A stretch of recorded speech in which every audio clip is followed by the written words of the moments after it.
Hi guys, this is चिराग गोपियाणी। आज हमारे साथ है चंद्रग्रहण शॉर्ट फिल्म की पूरी क्रू।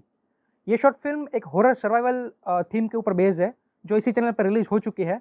तो अगर आपने अभी तक नहीं देखी तो पहले वो देखिए, उसके बाद ये इंटरव्यू देखिए। आज हमारे साथ है ओम भट्ट, जीत गोहिल और भव्य गोहिल। सबसे पहले मैं ये आपको बताना चाहता हूँ कि ये सब तीनों लोग यहाँ पे बैठे हैं, इनका अलग अलग रोल था। जीत गोहिल थे, वो असिस्टेंट डायरेक्टर थे। भव्य गोहिल थे, वो असिस्टेंट कैमरा और ग्रिप थे। और ओम भट्ट प्रोडक्शन साउंड मिक्सर थे। तो ये इनका प्राइमरी जॉब था। और इसके साथ साथ भी इन लोगों ने प्रोडक्शन असिस्टेंट का भी काम किया है। लेकिन जब भी ये इनका काम नहीं होता था, जब भी कोई सेट में जब वो सेटअप करते थे, तब भी ये कुछ ना कुछ काम करते थे। ऐसा नहीं कि वो बैठे रहते थे या फिर अपना काम करने के बाद आराम करते थे, या कुछ ना कुछ भी। अगर कोई सेट पे कुछ करना है, किसी एक्टर को हेल्प करनी है, उसको कोई एक्टर बोल रहा है कि मुझे लाइन रीड चाहिए, तो उसको देते थे। तो कुछ ना कुछ काम करते थे। तो ये एक टीम वर्क है। और as an one of the actors in this short film, मैंने ये सब कुछ विटनेस किया है, देखा है मैंने कि ये बहुत ही हार्ड वर्क से और डेडिकेशन के साथ काम करते हैं। So first of all, congratulation for your team work. Okay, शुरुआत करते हैं जीत गोहिल से। आपने first time as an assistant director काम किया है। इससे पहले की जो शॉर्ट फिल्म थी रिचुअल, इसमें आपने पार्क के साथ एज एन एक्टर काम किया था। तो उस वजह से आपको लगता है कि ये जो काम था वो इजी हो गया, और आपने किस तरह से इस रोल के लिए अपने आपको प्रिपेयर किया? अच्छा, तो जैसे कि आपने बताया कि रिचुअल में मैंने काम किया था, तो उसी समय से मैं पार्थ भाई की जो उनका जो रूटीन था, तो मैं ऑब्जर्व कर रहा था कि वो कैसे सीन रह ले। और जो असिस्टेंट डायरेक्टर थे उसके पहले रिचुअल के, उनके साथ भी मेरी वाइफ मैच हो रही थी, तो मैं उनके साथ भी रहा था। तो मैंने देखा कि वो कैसे काम कर रहे। और बाकी का थोड़ा पार्थ भाई ने भी मेरे को गाइडेंस दिया, तेरे को ऐसे ऐसे करना है। तो वो मेरे को इजी रहा, पार्थ भाई ने मेरे को गाइड किया उसीलिए। तो मतलब आपने जो पिछली शॉर्ट फिल्म की जो मेकिंग थी, उसमें आपने ध्यान दिया हाँ, कि आपको आपको थोड़ा पता चला कि पीछे कैसे काम होता है, तो वो उसको आपसे हेल्प हुई। हाँ, वो यूजफुल हुआ। ओके। ओम, आपका ये दूसरी बार है पार्क के साथ काम करना, इससे पहले भी आपने रिचुअल में काम किया था। तो ये जो प्रोडक्शन साउंड मिक्सर का जो काम था, तो ये बहुत ही एक सेंसिटिव वर्क है, बहुत ही ध्यान देना पड़ता है। तो कैसे टैकल किया आपने इस सबको? शूट्स शूट शुरू होने से पहले मुझे कोई अलग अलग अजीबोगरीब चीज़ों की आवाज़ ना आए वो चेक करना पड़ता था। माइक सेट है वो चेक करना पड़ता था। और साउंड है वो क्लीन आ रही है कि नहीं आ रही, वो मेन था, वो चेक करना पड़ता था। वो सब ऐसे मैंने थोड़ा हार्ड था वो मैंने टेक। मतलब बहुत ही रिस्पॉन्सिबिलिटी वर्क था। तो ऐसा हुआ कि कोई साउंड लॉस हो गया और आपको फिर बाद में पता चला कि अब तो फिर से करना पड़ेगा, ऐसा कभी कुछ हुआ था? हाँ, एक बार हुआ था। भव्य, तो आपका रोल इसमें असिस्टेंट कैमरा और ग्रिप का था। तो आपका इस फिल्म के अंदर जो वर्क है वो कैसे था? और मैंने कुछ सुना है कि आपका कुछ एक रूटीन था, मुझे सूत्रों से पता चला है कि हाँ, कोई एक रूटीन था सेट पे आने के बाद, वो किया था, वो बताइए। अच्छा, जैसे कि पार्थ भाई का जो है, हमारे जो डायरेक्टर है, उनका पहले से एक रूल है कि वो पहले स्क्रिप्ट अच्छे से उन्होंने मैनेज की होती है। आज कौन से सीन करना है वो सब वो पहले से डिसाइड करके आते थे। और हम जब ऑन सेट आते थे, तब हमें जो जो इक्विपमेंट्स चाहिए रहते थे, मतलब वो स्क्रिप्ट में लिखा था कि आज क्या क्या सीन लेना है, उनका सब नंबर्स लिखा होता था। तो हम जो इक्विपमेंट्स हमको ज़रूरी लगते थे कि हमको वो यूज़ करने पड़ेंगे, तो हम वही पहले तो निकालते थे। बाद में वो सब हो गया, देख लिया कैसे हुआ था।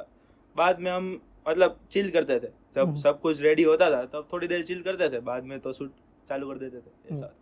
तो जो सेट सेट का जो माहौल था वो एकदम लाइट था कि भाई हम सब थोड़ा थोड़ा हंसी मजाक के साथ काम करते थे। तो आपकी जो टीम थी, क्रू की टीम, तो ऐसा कुछ फनी इंसिडेंट हुआ है जो आप हमें बता सकते हैं?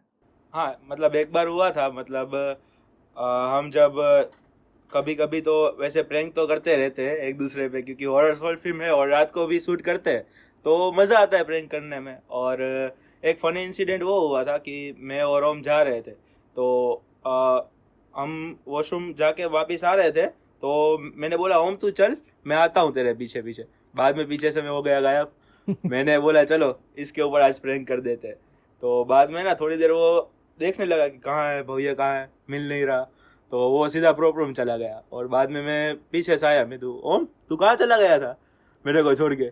मैं तो वॉशरूम में तेरा वेट कर रहा था।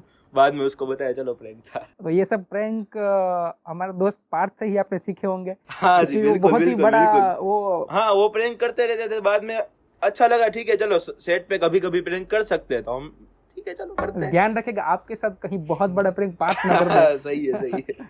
आपके पास कोई ऐसा इंसिडेंट? तो अब यही है, और कोई नहीं, वही मेरे ऊपर प्रैंक करता है वो। और मैं और पात जीत का थोड़ा नाम बदलाते हैं, उसके साथ ही बहुत थोड़ा मतलब हल्का फुल्का माहौल रहता है। हाँ।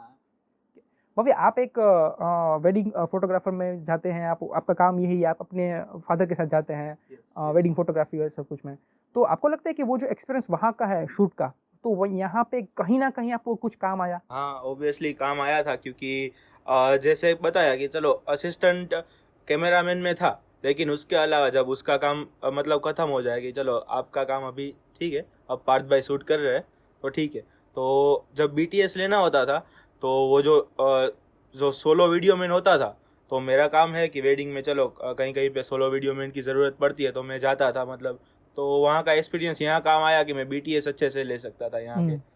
वो सबसे बेस्ट एक्सपीरियंस था मेरा BTS लेने का। हाँ, BTS बहुत ही इंपॉर्टेंट है, हाँ जी जी, क्योंकि बिल्कुल बाद में बिल्कुल। हम लोग पोस्ट हाँ करते हाँ हैं। बिल्कुल। जीत, हमें ये बताया गया है कि ये जो पूरा जो शूटिंग का प्लानिंग था, रिहर्सल का जो प्लानिंग था, वो ऑन पेपर आपने डिज़ाइन किया था कि भाई क्या सब कुछ है, तो ये इतना प्रिसाइसली, क्योंकि मैं भी इसमें एक एक्टर हूँ तो मुझे पता है कि एकदम प्रिसाइसली सब कुछ प्लान हुआ था, तो ये आपके लिए फर्स्ट टाइम था ऑब्वियसली, तो आपने कैसे इतना प्रिसाइसली इसको पुल ऑफ किया है? सबसे पहले तो मैंने पूरे सीन का देखा कि किस किस सीन में कितनी कितनी देर लगेगी, और फिर मैंने पूरा शॉर्ट लिस्ट किया कि किस सीन में कौन से एक्टर होंगे। तो फिर पहले वो देखा कि कॉमन एक्टर्स एक सीन में कितने हैं। फिर पहले हमारा ऐसा था कि जो बाहर का शूट था ग्राउंड का, वो बजट के हिसाब से हमको 3 दिन में पूरा करना था।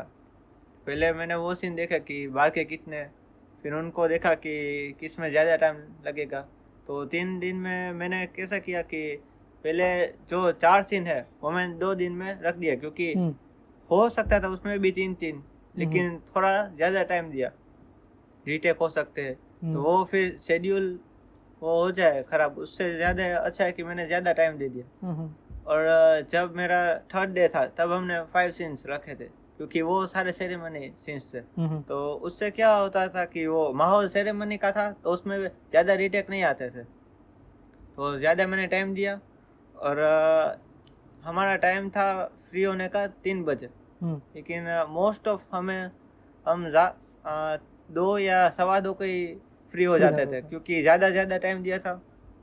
तो भी हमारा शेड्यूल 10 दिन का था, लेकिन 9 दिन में ही हमने शूटिंग ख़त्म कर दिया था। तो ये जो प्लानिंग करना आपने जो किया है, उसमें बहुत सारी चीज़ों का ध्यान रखना पड़ता है, लोकेशन कुछ ऐसा कुछ हो जाए तो बहुत सारी चीज़ों का ध्यान रख के आपने इसको बनाया है, तो ये बहुत ही अच्छी बात है, कॉम्प्लीमेंट्स टू यू। ओम, जो साउंड मिक्सिंग का जो वर्क था उसमें कौन कौन सी चीज़ ध्यान रखनी पड़ती थी?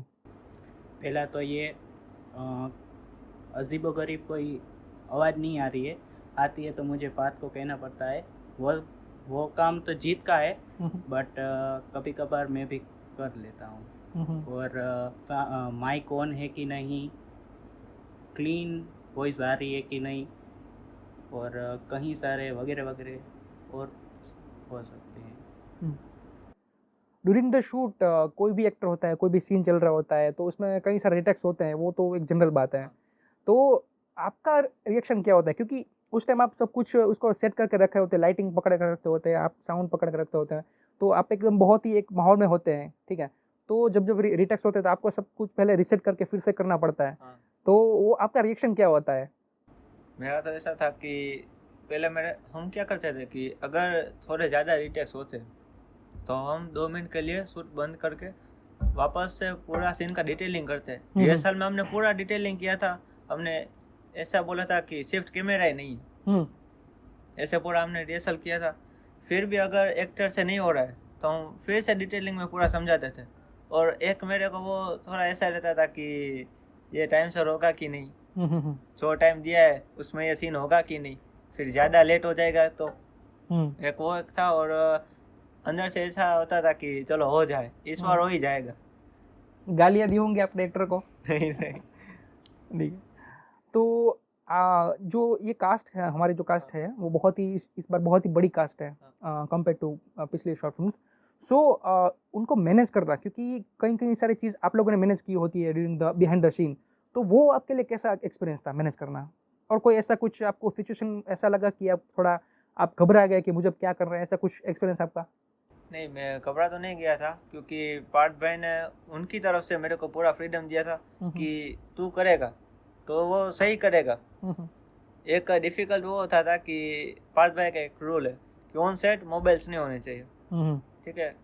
तो मेरे को 2-2 3-3 बार जाना पड़ता था मोबाइल लेने, और कास्ट काफ़ी भी बड़ी थी, तो बहुत ही वो मस्ती मजाक करते थे। तो कई बार थोड़ा स्ट्रिक होके भी बोलना पड़ता था कि नहीं, मस्ती नहीं, सेट पे हो आप। वो एक होता था। और कभी कभी तो फ़ोन लेने जाए तो काफ़ी कुछ सुनना भी पड़ता था, लेकिन वो लेट गो करना पड़ता था। और कुछ लोगों ने तो बहुत परेशान किया। भव्य, आप कई सारे इक्विपमेंट हैंडल करते हैं शूट के टाइम पे, तो कोई ऐसा इक्विपमेंट है जिसमें आपको मज़ा आता है, मतलब उसको यूज़ करने में मज़ा आता है, और ऐसा कोई सीन है जिसमें वो इक्विपमेंट यूज़ हुआ हो?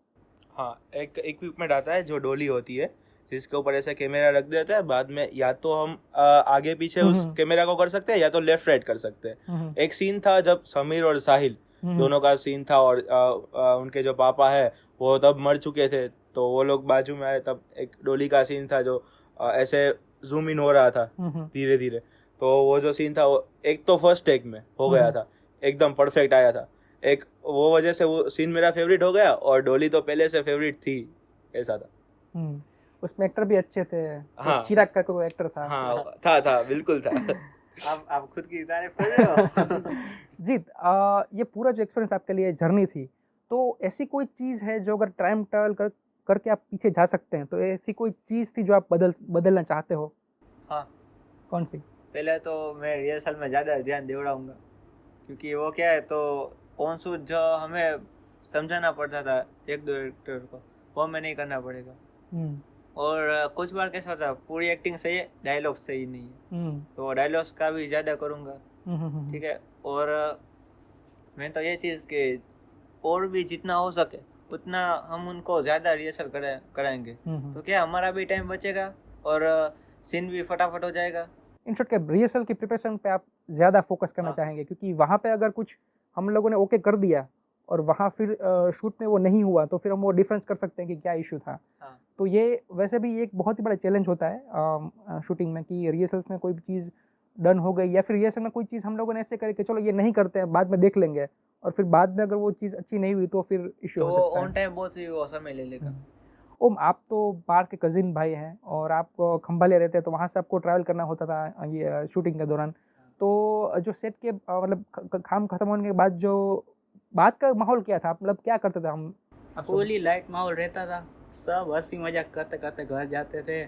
आज का जो शूट किया होता है उसकी बातें कुछ फनी होता है, तो वो करते करते जाते हैं, एक दूसरे को बताते हैं। और घर में भी वही लाइट माहौल रहता है। आप दोनों का एक्सपीरियंस?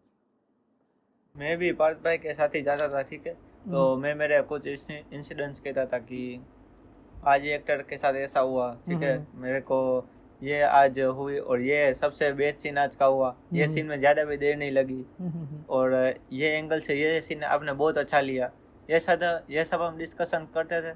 और साथ ही साथ में हम ये भी डिस्कस करते थे कि क्या हम और कुछ ज़्यादा कर सकते हैं। तीनों के लिए क्वेश्चन है कि एज ए डायरेक्टर पार्थ कैसा था आप लोगों के साथ? मतलब कुछ डांटता था, या फिर कभी कभी मिस्टेक होती थी तो आपको समझाता था? मतलब ओवरऑल एक्सपीरियंस कैसा रहा आपका?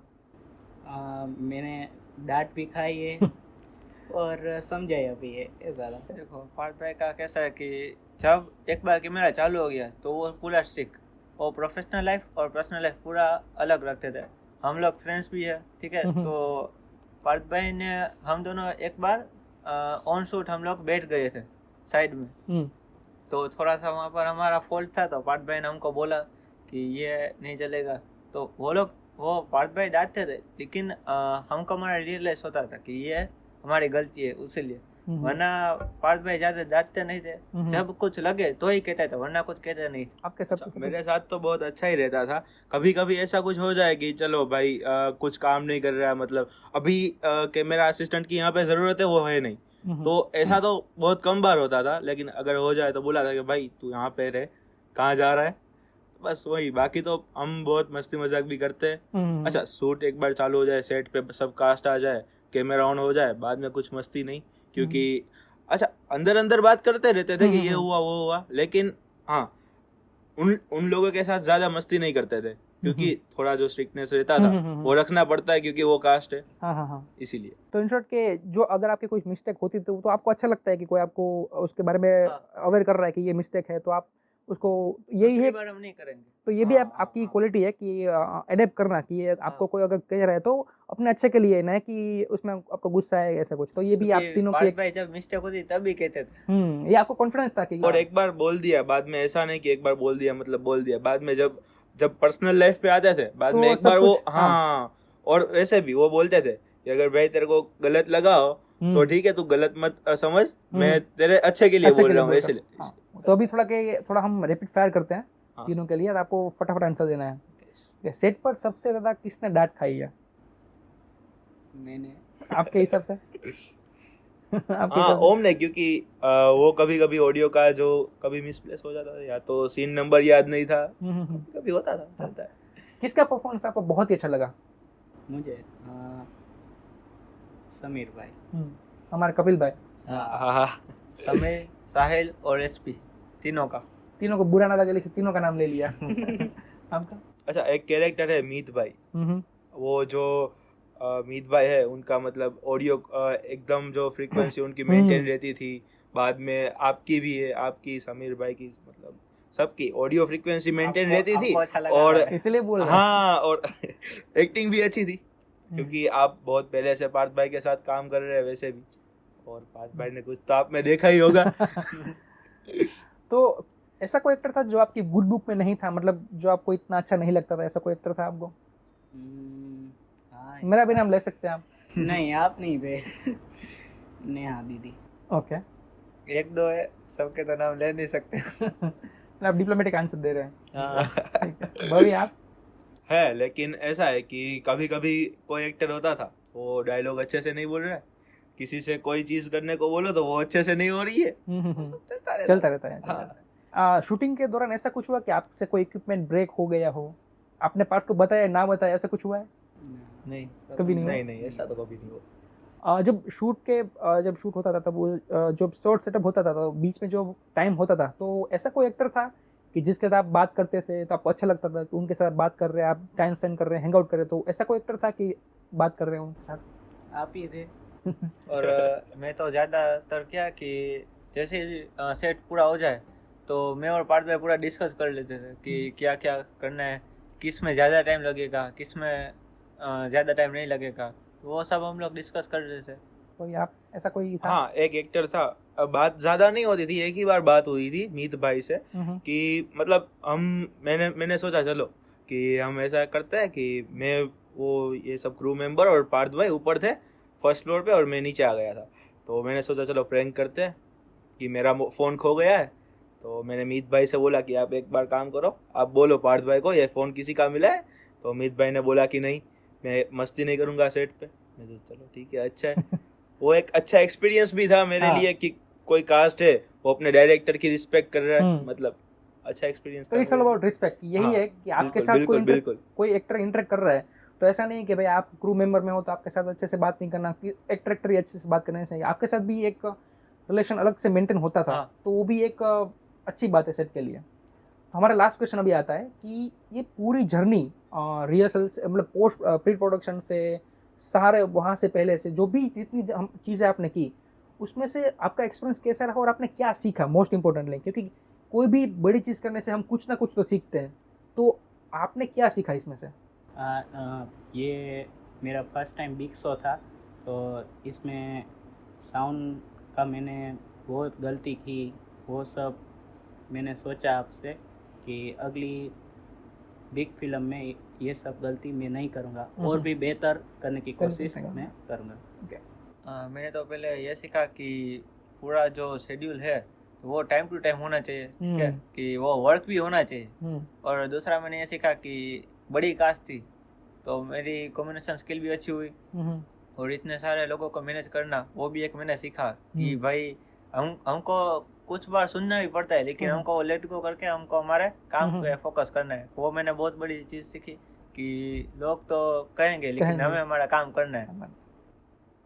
मेरा profession as an traditional photographer या तो वीडियोग्राफर है, तो मेरा जो एंगल होता है वीडियो का वो सब ट्रेडिशनल की मतलब थीम पे होता है, और फिल्म्स में तो ज़्यादा सिनेमेटिक यूज़ होता है। तो अच्छा है, मैं पार्थ भाई को देख रहा था, मैं पार्थ भाई का जो वो लोग जैसे शॉट लेते थे सिनेमेटिक्स वो सब देख रहा था मैं। अच्छा है, चलो कुछ सीखने को इसमें से मिला मेरे को। और एक बात वो भी सीखने को मिली कि चलो भाई पार्थ भाई है ना, वो अपना प्रोफेशनल और अपना पर्सनल लाइफ दोनों अलग अलग रखते थे। वो एक मेन पॉइंट मेरे को अच्छा लगा, और वो मैं खास उनमें से सीखा हूँ। ये जो प्रोफेशन है इसमें बहुत ही बड़ी चीज़ है कि दोनों को साथ साइड में रखना, क्योंकि अगर आप सबसे ऐसा करोगे तो फिर काम नहीं होगा। काम नहीं होगा। तो गाइज ये थी क्रू टीम जो बिहाइंड द सीन बहुत ही काम करती है। बॉलीवुड में एक डायरेक्टर है रोहित शेट्टी, जो अपनी क्रू टीम को बहुत इंपॉर्टेंट देते हैं। जब क्रेडिट होती है तो वो लिखते हैं कि film bye Rohit Shetty and team. तो मैंने नहीं देखा कि कोई और डायरेक्टर ये करता है, क्रू मेंबर को एक अच्छी तरह से ट्रीट करना, उनके साथ अच्छा टाइम स्पेंड करना, क्योंकि वही लोग हैं एक्टर होते हैं। वो सबको पसंद है कि भाई एक्टर का नाम सबको पता है, लेकिन इनका नाम किसी को नहीं पता। तो ये बोल सकते हैं कि ट्रू वॉरियर जो होते हैं ना मूवी जो बनाने के लिए, तो ये बहुत सारा काम करते हैं। एक्टर आते हैं, सब रेडी होता है, सब रेडी ये लोग करते हैं। तो मैं पार्थ का शुक्रिया अदा करना चाहूँगा कि उसने ये इंटरव्यू सेटअप किया ताकि क्रू मेंबर्स भी अपना जो थॉट्स है वो प्रेजेंट कर सके, क्योंकि वो लोग भी बहुत ही एक इम्पोर्टेंट एस्पेक्ट है फिल्म मेकिंग का। ना कि एक्टर तो है ही, एक्टर डायरेक्टर, लेकिन ये लोग भी बोल सकते हैं कि बैकबोन है मूवी की।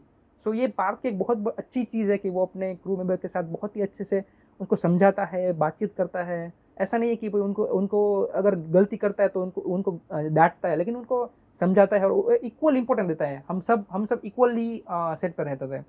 So that's it, thank you.